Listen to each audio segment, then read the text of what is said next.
And yet I see all these blacks talking about what the Constitution. Constitution didn't do anything for you. The Constitution was put in place to be the first affirmative action plan in this country that's strictly for whites. Affirmative action in the United States Constitution has nothing to do with giving you any benefits. That's why you start using very broad and ambiguous terms. We the people, the American people, all those glorious terms that you hear Obama even talking about. Those terms are negative for black folk. You were defined in the Constitution totally different from white folk. When they talked about black folk, they weren't talking about we the people, all the people, the citizens of America. They were talking about whites. They were talking about black folk. They had special broad terms, ambiguous terms for you. Your terms were those who would be equivalent to an animal. Those people, those who were indebted, those who were in bondage, those who were locked in indebtedness to whites. They always use those broad terms to make sure. That's why they never use the word black.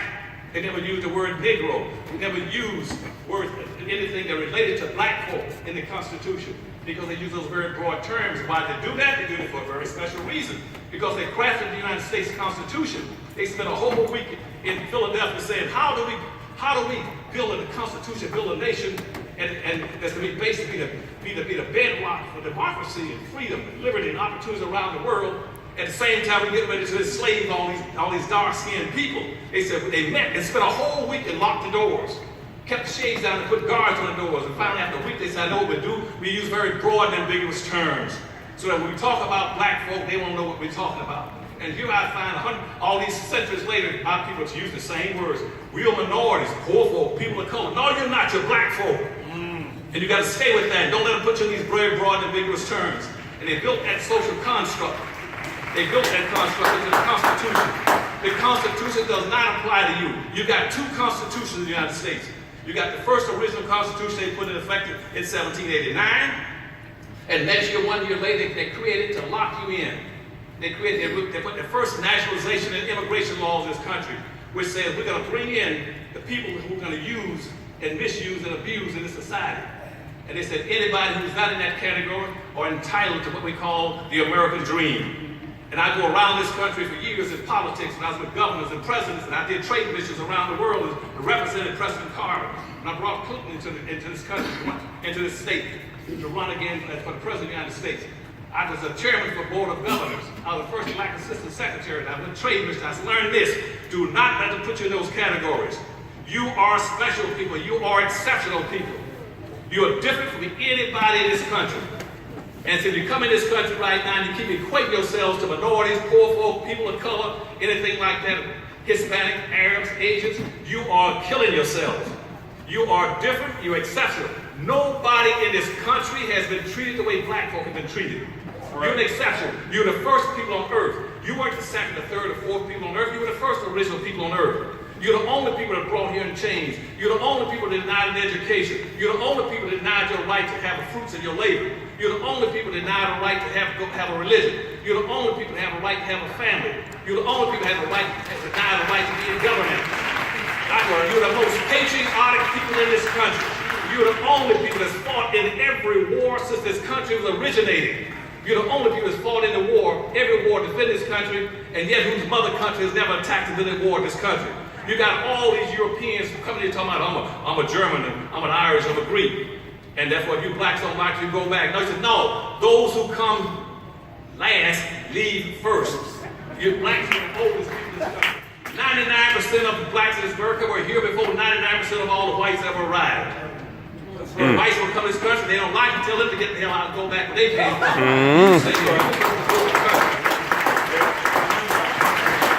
You are special people.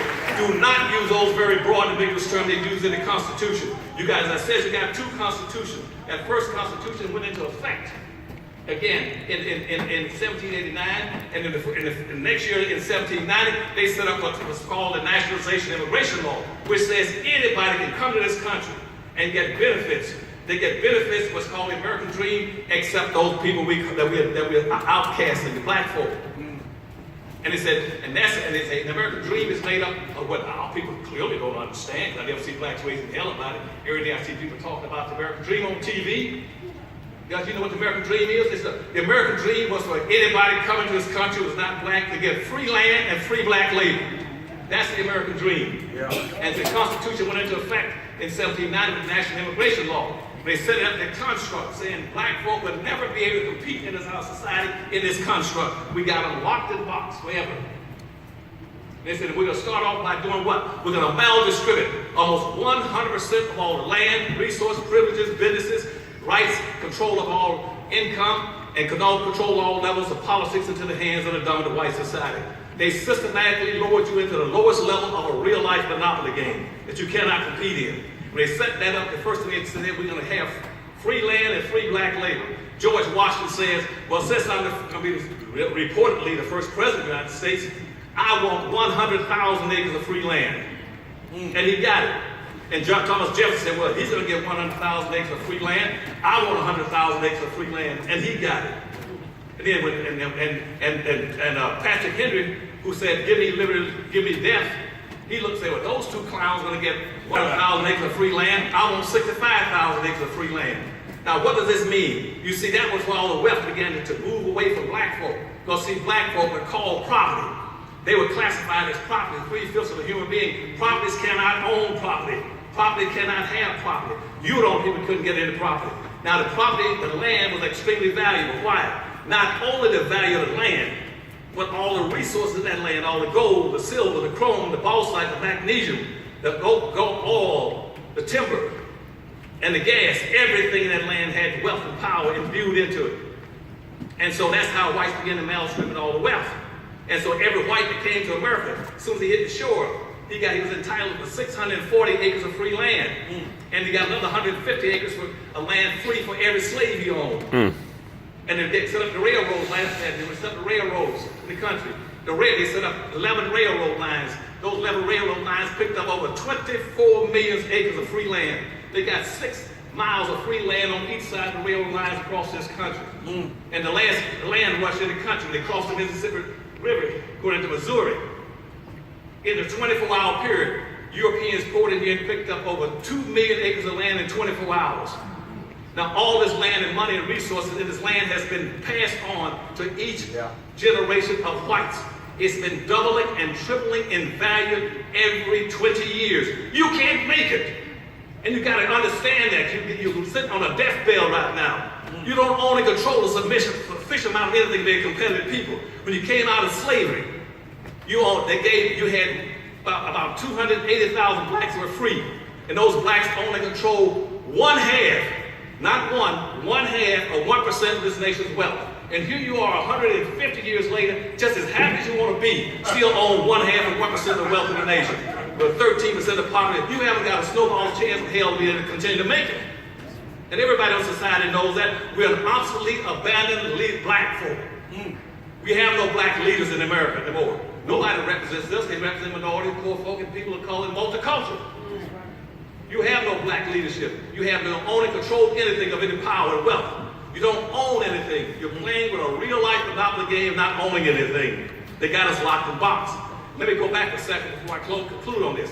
So what happened in about 1857? Because by that time, they had a guy named Dred Scott that had left Missouri, go to Illinois, and wanted to declare himself to be a free man. They said, you cannot, and they had to go to the Supreme Court. This court says, you're not free. You have no rights of freedom. Because the Constitution says, black people have no rights. You are indebted to the white society. That's why they call you in bondage. You're indebted to them.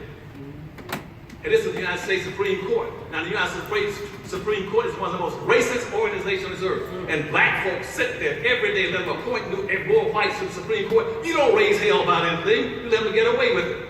Well, they just appointed another white man to the Supreme Court. Hell, they appointed 120 of them.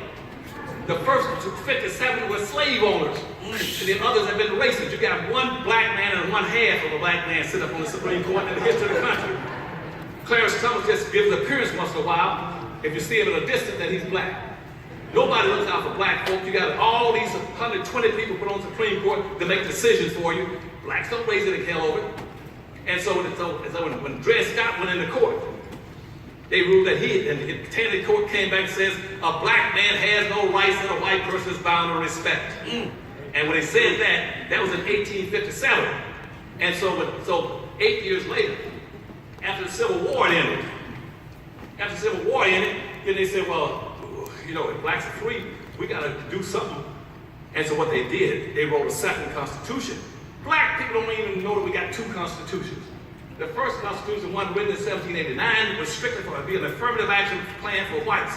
The second one came up in 1865, when you had some radical Republicans who were liberal Republicans, so-called liberals, only wasn't that many of them, but most of them were liberal because they were married to black women or had black mistresses or had black children. That's why you got Howard University over here. The children at Howard University came out of the white congressmen that had babies by black women. And so that's all the first to go to Howard. And so they wrote the first, they said, right now we have to come up with some way to give black folks rights. It's called civil rights. The civil rights law, the first 1865, was not written for all these people you hear about. Well, Hispanics got civil rights, whites got civil rights, Arabs got civil rights. They don't have it. Those laws were written strictly and solely for black folk. And they spell it out that a law says that on the congressional floor, by lawyers and by congressmen, there's only two things that a black person can ever be in America. Either you're going to be free or you're going to be a slave. To be free, you must minimally have 40 acres and a mule and $100. Now, whites got all the other money, all the other land and money tied up together because of the 1890 immigration law. How they passed out all the land in this country. Here's how they got you stacked. I told you how they spread it out. Whites wound up picking up over 1 billion with a B. They picked up 1 billion acres of free land. And black folks started arguing out, we would love to see 40 acres of you. They said, you're not even entitled to 40 acres. My goodness. We got a billion, you won't get 40 acres.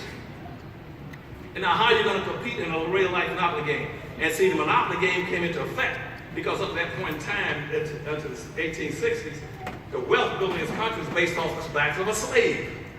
A black man or a black woman was like an American Express card, a Visa card. That's what generated the wealth in the country. Whites weren't generating any wealth. And everything in the country was tied to the price of a slave. Wheat, rice, indigo, leather, coal, iron, anything was valued, equated to the backs of a slave. But when slave entered, then all of a sudden they moved everything from the back of a slave over to Wall Street. That's how Wall Street came into existence. And now everything's regulated by that. That's where you get your monopoly games from. But see, our people still don't own and control the resources. You're playing against a stacked deck. So all of my books, the Black Labor, White Wealth, breaks down all of this for you. Show you how every penny was moved, from timber to land to gold to silver, everything moved into white hands. And then to follow up, that shows you exactly how you got locked into the lowest level of a real life monopoly game. Now and where whites now control everything, from Boston all the way to San Diego. Every building, every highway, everything that's basically of any value is owned by whites. You're playing in a real life monopoly game. If you know anything about Monopoly, you know the Monopoly game is based on when you play the game, everybody sit down and supposed to get an equal amount of money.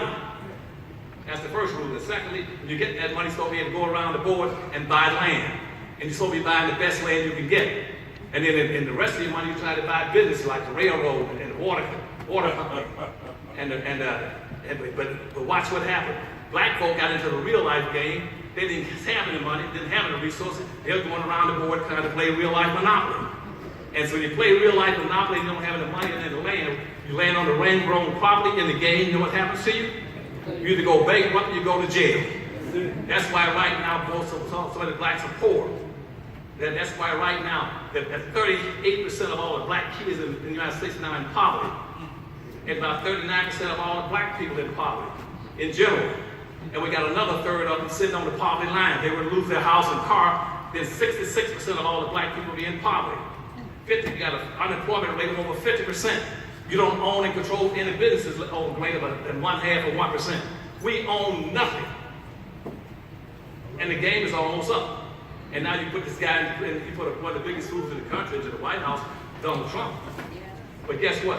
Donald Trump did something that not one white man has ever done, and not one president, black or white, has ever done. You know what that was? He's the only person, the only politician, black or white, that ran for office said, if I get in office, here's what I'm going to do for black folk. Now you give to Donald Trump's credit, he had that much sense. He said, I know y'all don't have a damn thing. Yep. He says, when I get elected, I would take care of you all. Y'all remember that? Yeah. Okay. Now he confessed that. Now, what all blacks got to do is quit following the Democratic Party's line. There we go.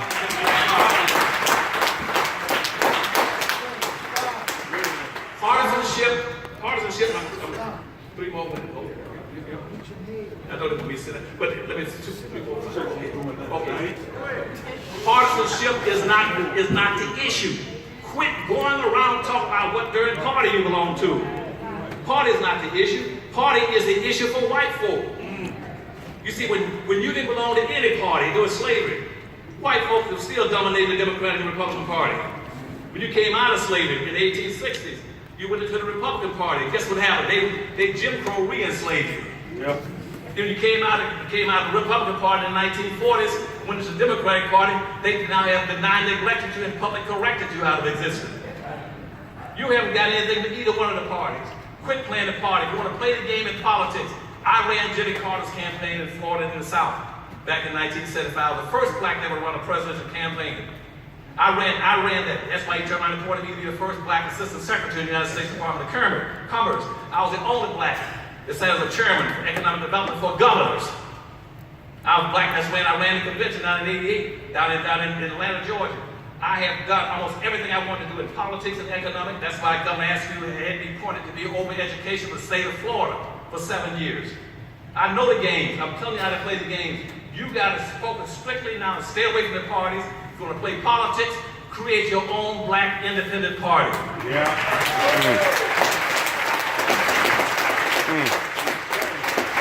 could be the most powerful group in this country, I'm telling you, from all my experience in politics. Now you got a lot of people say, well, I disagree with that. You can't disagree with me. There ain't one black in this country ever had as much experience in politics and business and education as I have. You haven't got a darn ground to stand on to disagree with me. You want to be the most powerful people in this country, you withdraw from the Republican Party and the Democratic Party and get yourself a black party. And here's the rule in it. You say, I'm going to create a black independent party, not affiliated, identified with either one of the national parties. But we won't run any candidates. We're not going to worry about running any candidates because you know why? There's no connection between putting a black person in office and black folk getting benefits. That's so they play that game with it. So the rules should be very simple, that we will vote for and support anybody, any color, pink, yellow, red, white, polka dot, with a stripe down his back. We don't care. We'll vote for anybody who promises the most and delivers the black folk. That's it. Whoever puts the most out there, that's who we'll vote for. And once you say that, you got 44 million black folk in the country, you will be the most powerful group politically in this country.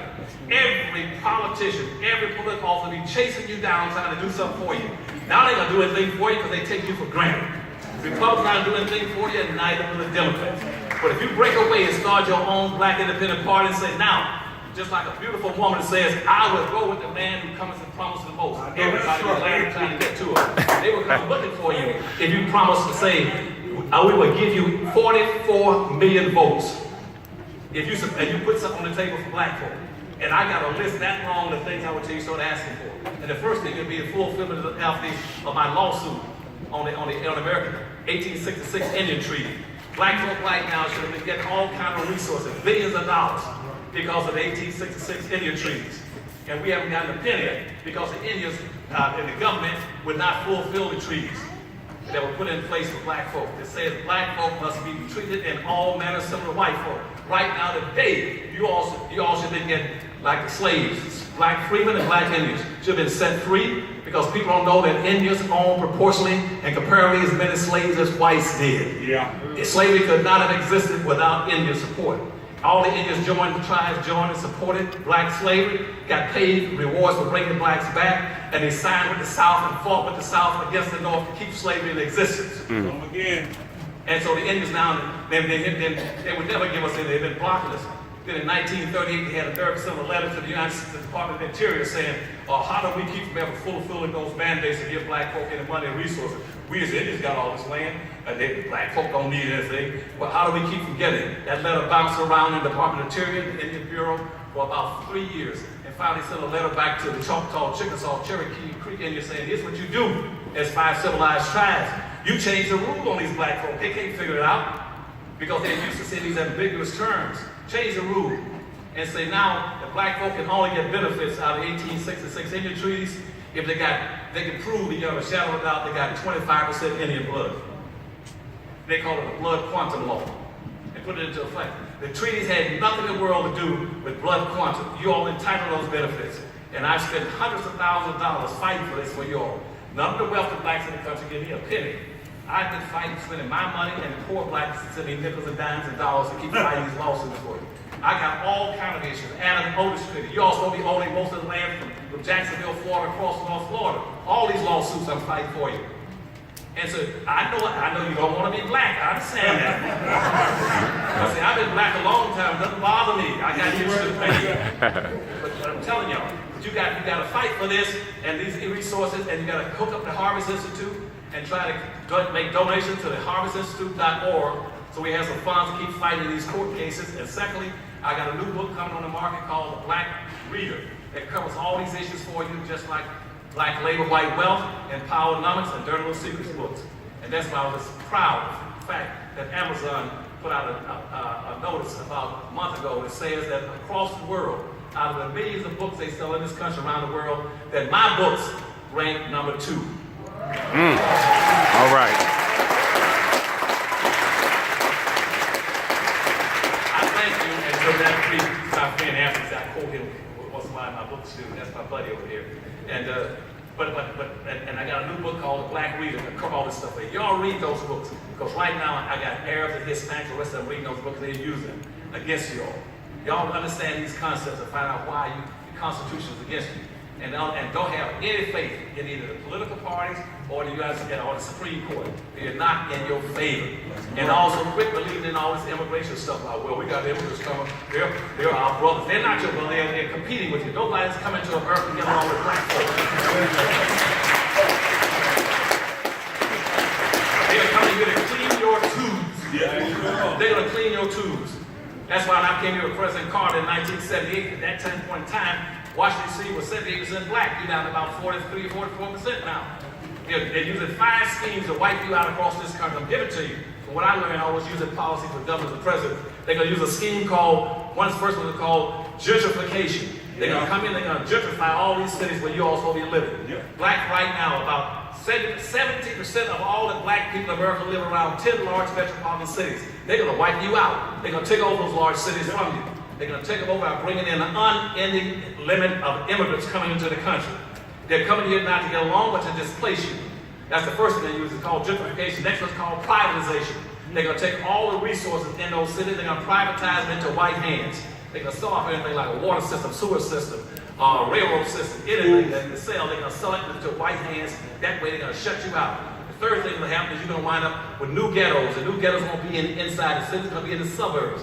Whites going to move out of the suburbs and come back downtown. They're going to flood these towns, and you're going to be locked in the suburbs where you were 100 years ago. The next thing they use is called metropolitan form of government, where they're going to let the metropolitan forms control the area. And you got a metropolitan form of government right around here and a regional form of government. That's why Virginia, Washington, D.C., and Maryland work together to shut you down every time they can on any issue, in fact you don't get anything. And the last thing is called cool cities, where they're going to create history. They're going to create gay communities all around the areas to make sure that they get advantages you can't get.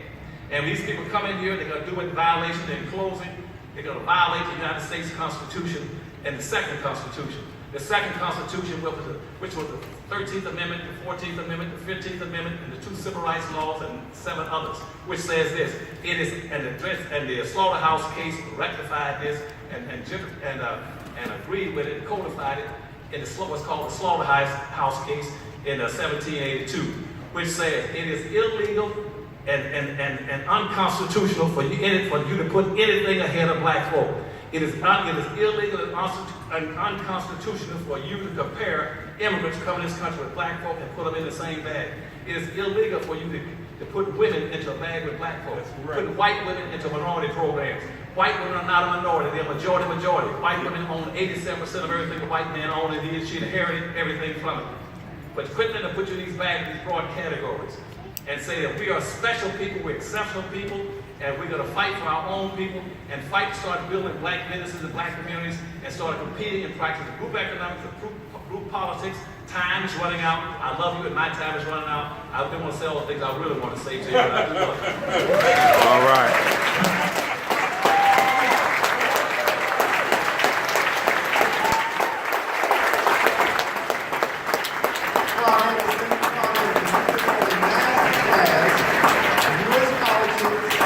Government, maybe not. Listen,